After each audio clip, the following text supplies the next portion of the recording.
ಆತ್ಮೀಯರೇ, ನೈಋತ್ಯ ಪತ್ರಿಕೆಯಲ್ಲಿ ಡಾಕ್ಟರ್ ರಾಮಚಂದ್ರ ಪಾಟೀಲ್ ಅವರು ಬರೆದು ಪ್ರಕಟವಾದಂಥ ಶಿಕ್ಷಕರಿಗೆ ಬೇಕಾದುದೇನು ಎಂಬ ವಿಷಯವನ್ನು ಇಂದು ನಿಮ್ಮ ಮುಂದೆ ಪ್ರಸ್ತುತಪಡಿಸ್ತಾ ಇದ್ದೇನೆ.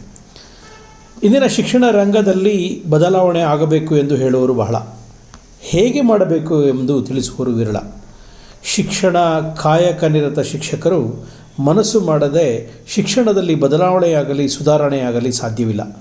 ಶಿಕ್ಷಣ ತಜ್ಞರ ಮೂಲಕ ಸರ್ಕಾರ ವಿದ್ಯಾಭಿವೃದ್ಧಿ ಯೋಜನೆಗಳನ್ನೆಲ್ಲೋ ತಯಾರಿಸಿ ಜಾರಿಗೊಳಿಸಬಹುದು, ಆದರೆ ಅವುಗಳ ಅನುಷ್ಠಾನ ಮಾತ್ರ ಶಿಕ್ಷಕರ ಕೈಲಿದೆ. ಅಷ್ಟು ಜವಾಬ್ದಾರಿಯುತವಾದ ಸ್ಥಾನ ಶಿಕ್ಷಕರದು. ಅಂತೆಯೇ ಪೂರ್ವಕಾಲದಲ್ಲಿ ಗುರುದೇವೋಭವ ಎಂಬ ಮಾತು ನಡೆಯುವ ನಾಣ್ಯವಾಗಿತ್ತು. ಯಾಕೆಂದರೆ ಹಿಂದೆ ಈ ನುಡಿಗೆ ತಕ್ಕ ಗುರುಗಳಿದ್ದರು, ಸಮಾಜವೂ ಇತ್ತು, ರಾಜರು, ಸರ್ಕಾರ ಎಲ್ಲವೂ ಇದ್ದವು. ಇಂದು ಕಾಲ ಬದಲಾಗಿದೆ. ಶಿಕ್ಷಕರು, ಸಮಾಜ, ಸರ್ಕಾರಗಳು ಬದಲಾಗಿವೆ. ಅಕ್ಟೋಬರ್ 2ರಂದು ಮಹಾತ್ಮ ಗಾಂಧೀಜಿಯನ್ನು ಸಮಾಜ ನೆನಪಿಸಿಕೊಳ್ಳುವಂತೆ ಸೆಪ್ಟೆಂಬರ್ 5ರಂದು ತತ್ವಜ್ಞಾನಿ ಡಾಕ್ಟರ್ ರಾಧಾಕೃಷ್ಣ ನೆಪದಲ್ಲಿ ಶಿಕ್ಷಕರನ್ನು ನೆನೆಸಿಕೊಳ್ಳಲಾಗುತ್ತದೆ.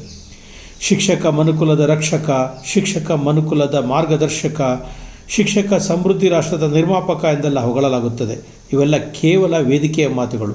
ಈ ಹೊಗಳಿಕೆಯನ್ನು ಕೇಳಿ ಕೇಳಿ ಶಿಕ್ಷಕರು ಬೇಸತ್ತಿದ್ದಾರೆ. ಸೆಪ್ಟೆಂಬರ್ 5ರಂದು ಪತ್ರಿಕೆಗಳಲ್ಲಿ ಕಂಡುಬರುವ ಅಂಶಗಳೆಂದರೆ, ಶಿಕ್ಷಕ 4 ಗೋಡೆಗಳ ಮಧ್ಯೆ ಸೀಮಿತವಾಗಿರದೆ ಸಾಮಾಜಿಕ, ಆರ್ಥಿಕ, ಸಾಂಸ್ಕೃತಿಕ, ರಾಜಕೀಯ ಬದಲಾವಣೆ ತರುವಲ್ಲಿ, ಸುಧಾರಣೆ ತರುವಲ್ಲಿ ಪ್ರಮುಖ ಪಾತ್ರ ವಹಿಸಬೇಕು ಎಂಬ ಮಾತು ನಿಜ.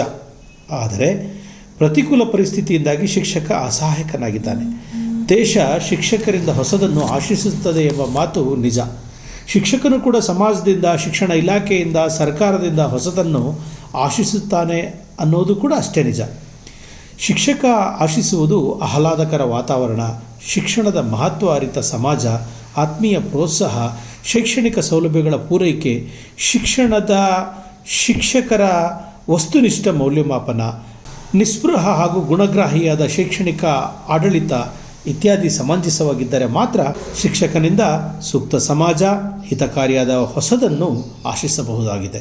ಅಂತಹ ಸೂಕ್ತ ವಾತಾವರಣ ನಿರ್ಮಾಣವಾಗದೆ ಕೇವಲ ವೇದಿಕೆಯ ಮಾತುಗಳ ಮೂಲಕ ಶಿಕ್ಷಕನಿಂದ ಹೊಸದನ್ನು ನಿರೀಕ್ಷಿಸುವುದು ಸಾಧ್ಯವಿಲ್ಲ. ಆದಾಗ್ಯೂ ಕಲುಷಿತ ವಾತಾವರಣದ ಮಧ್ಯದಲ್ಲಿಯೂ ಹಲವಾರು ಸಮಸ್ಯೆಯನ್ನು, ಶೋಷಣೆಯನ್ನು ಎದುರಿಸಿಯೂ ತಮ್ಮ ವೃತ್ತಿ ನೀತಿಯನ್ನು ಉಳಿಸಿಕೊಂಡು ಕೈಲಾದ ಮಟ್ಟಿಗೆ ನಾಡಿಗೆ ಒಳ್ಳೆಯದನ್ನು ಮಾಡಲು ಶ್ರಮಿಸುವ ಶಿಕ್ಷಕರು ಇದ್ದಾರೆ. ಆದರೆ ಅಂಥವರ ಸಂಖ್ಯೆ ತೀರ ವಿರಳ. ಶಿಕ್ಷಕರು ತಮ್ಮ ವೃತ್ತಿ ಮತ್ತು ಪ್ರವೃತ್ತಿಯಲ್ಲಿ ಮೌಲ್ಯ, ಪಾವಿತ್ರ್ಯತೆ ಅಳವಡಿಸಿಕೊಳ್ಳುವ ಮೂಲಕ ನೈಜ ಸಂಪನ್ಮೂಲ ವ್ಯಕ್ತಿಗಳಾಗಬೇಕು. ಹೌದು, ಇದು ಅತ್ಯಂತ ಅಗತ್ಯ ಕೂಡ. ಶಿಕ್ಷಕರಿಗೆ ತಮ್ಮ ವೃತ್ತಿ ನೀತಿ ಸಂಹಿತೆಯ ಅರಿವು ಇದ್ದೇ ಇರುತ್ತದೆ. ಅವರೆಂದು ತಾವಾಗಿ ಕೆಡುವರಲ್ಲ, ಅವರೇನಿದ್ದರೂ ಕೆಡಿಸಲ್ಪಡುತ್ತಾರೆ ಎಂಬ ಮಾತು ಎಲ್ಲರೂ ಯೋಚಿಸುವಂಥದ್ದು. ಆ ರೀತಿ ಕೆಡಿಸಲ್ಪಡುವವರ ಸಂಖ್ಯೆ ಕೂಡ ತೀರಾ ವಿರಳ. ಪ್ರಾಮಾಣಿಕತೆ, ನ್ಯಾಯ, ನೀತಿ, ಮೌಲ್ಯಗಳು ಶಿಕ್ಷಕನಲ್ಲಿ ಇರುತ್ತವೆ. ಇದಿಷ್ಟೇ ಸಾಲದು, ಅಂಥ ಮೌಲ್ಯಗಳು ಸಮಾಜದಲ್ಲೂ ಮೂಡುವಂತೆ ಮಾಡುವವ ಶಿಕ್ಷಕ ತಾನೆ ಎಂದು ವಾದಿಸಬಹುದು. ಹೌದು, ಅವನ ಹೊಣೆ. ಆದರೆ ಆತ ತನ್ನ ಹೊಣೆ ನಿಭಾಯಿಸಲು ತಕ್ಕ ವಾತಾವರಣ ಬೇಕು.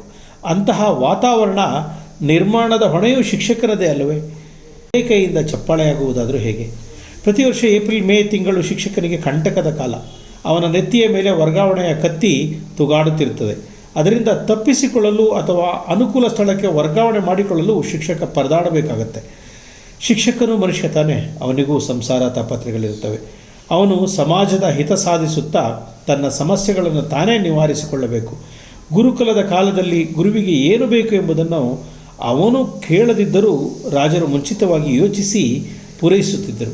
ಆದರೆ ಇಂದು ಶಿಕ್ಷಕರ ತೊಂದರೆಗಳನ್ನು ನಿವಾರಿಸಿ ಪೂರೈಸುವವರು ಯಾರಿದ್ದಾರೆ? ಇದೆಲ್ಲ ಇಲಾಖೆಗಳ ನೌಕರರಂತೆ ಶಿಕ್ಷಕನು ಕೂಡ ಒಬ್ಬ ನೌಕರ ಮಾತ್ರ ಎಂದು ಭಾವಿಸುವುದಾದರೆ ಅವನೊಬ್ಬನಿಂದ ದೇಶಕ್ಕೆ ಭವ್ಯವಾದುದನ್ನು ನಿರೀಕ್ಷಿಸುವುದೇಕೆ? ಇಂದಿನ ಶಿಕ್ಷಕರ ಪ್ರಶಸ್ತಿಗಳು ಸಾತ್ವಿಕ ಹಾಗೂ ಆದರ್ಶ ಶಿಕ್ಷಕರ ಮಾನಸಿಕ ನೆಮ್ಮದಿಯನ್ನು ಹಾಳು ಮಾಡಿ ಅದರ ವೃತ್ತಿ ಸಾಮರ್ಥ್ಯವನ್ನು ಕುಂಠಿತಗೊಳಿಸುತ್ತಿವೆ. ಕೆಲವರಿಗೆ ಆದರ್ಶ ಶಿಕ್ಷಕ, ಜನಮೆಚ್ಚಿದ ಶಿಕ್ಷಕ ಎಂದು ಸಾರಿದರೆ ಉಳಿದೆಲ್ಲರೂ ಆದರ್ಶರಲ್ಲ, ಜನಮೆಚ್ಚುಗೆಗೆ ಪಾತ್ರರಲ್ಲ ಎಂದು ಪರೋಕ್ಷವಾಗಿ ಸಾರಿದಂತಾಗುವುದಿಲ್ಲವೇ? ಶಿಕ್ಷಕರನ್ನು ಪ್ರೋತ್ಸಾಹಿಸುವುದಕ್ಕಾಗಿ ಈ ಪ್ರಶಸ್ತಿಗಳನ್ನು ಎಂದರೆ ಉಳಿದವರಿಗೆ ಪ್ರೋತ್ಸಾಹದ ಅಗತ್ಯವಿಲ್ಲವೇ? ಪ್ರಶಸ್ತಿಗಾಗಿ ಶಿಕ್ಷಕರ ಆಯ್ಕೆಗೆ ಪರಿಪೂರ್ಣ ಮಾನದಂಡ ಎಂಬುದಿದೆ. ಎಷ್ಟು ವಸ್ತುನಿಷ್ಠ ಆಯ್ಕೆ ಎಂದರೂ ತುಸುವಾದರೂ ವ್ಯಕ್ತಿನಿಷ್ಠತೆ ನುಸುಳಬಹುದಲ್ಲವೇ? ಶಿಕ್ಷಕರನ್ನು ಹೊಗಳುವ ಸ್ಲೋಗಾನ್ಗಳ ಹಿನ್ನೆಲೆಯಲ್ಲಿ ಹೇಳುವುದಾದರೆ, ಶಿಕ್ಷಕರಿಗೆ ಪ್ರಶಸ್ತಿ ನೀಡುವ ಸಾಮರ್ಥ್ಯ ಯಾರಿಗೂ ಇಲ್ಲ, ಅವರಿಗೆ ಅದರ ಅಗತ್ಯವೂ ಇಲ್ಲ. ಶಿಕ್ಷಕರನ್ನು ಪ್ರೋತ್ಸಾಹಿಸುವುದೇ ಆದಲ್ಲಿ ಎಲ್ಲ ಶಿಕ್ಷಕರನ್ನು ಪ್ರೋತ್ಸಾಹಿಸುವಂತಾಗಲಿ. ಅದು ಹೇಗೆ ಎಂಬುದನ್ನು ಶಿಕ್ಷಣ ತಜ್ಞರು ಯೋಚಿಸಿ ಸರ್ಕಾರಕ್ಕೆ ಸಲಹೆ ಮಾಡಲಿ. ನೆರವೇರಿಸುವ ಬಿಡುವ ವಿಚಾರ ಸರ್ಕಾರಕ್ಕೆ ಬಿಟ್ಟಿದ್ದು. ಶಿಕ್ಷಕರಿಗೆ ಬೇಕಾದುದೇನು? ಯಾವುದೇ ಥರದ ಭ್ರಷ್ಟಾಚಾರಕ್ಕೂ ರಾಜಕೀಯ ಮಾಡುವುದಕ್ಕೂ ಎಡೆಯಿಲ್ಲದಂತೆ ಅನುಕೂಲ ವರ್ಗಾವಣೆ, ಸರಿಯಾಗಿ ಸಂಬಳ ಬಟವಾಡೆ, ಕೇಳದೆ ವಾರ್ಷಿಕ ಬಡ್ತಿ, ಸಮಯೋಚಿತ ತರಬೇತಿ, ಅತ್ಯುತ್ತಮ ಪಠ್ಯಪುಸ್ತಕ, ವೃತ್ತಿ ಸಾಮರ್ಥ್ಯ ಹೆಚ್ಚಿಸಿಕೊಳ್ಳಲು ಪ್ರೋತ್ಸಾಹ, ಅಧಿಕಾರಿಗಳ ಆರ್ಥಿಕ ಭೇಟಿ, ಆತ್ಮೀಯ ಮತ್ತು ಸಲಹಾತ್ಮಕ ವಾರ್ಷಿಕ ತಪಾಸಣೆ, ಬೋಧನೇತರ ಹೊರೆಯಿಳಿಕೆ. ಇಷ್ಟಾದರೆ ಸಾಕು, ಶಿಕ್ಷಕರು ತಮ್ಮ ಹೊಣೆಯರಿತು ಕೆಲಸ ಮಾಡುತ್ತಾರೆ, ಸತ್ಪ್ರಜೆಗಳನ್ನು ಉತ್ಪಾದಿಸುತ್ತಾರೆ. ತನ್ಮೂಲಕ ನೆಮ್ಮದಿಯ ಸಮಾಜ, ಸಮೃದ್ಧ ರಾಷ್ಟ್ರ ನಿರ್ಮಾಣ ಸಾಧ್ಯವಾದೀತು.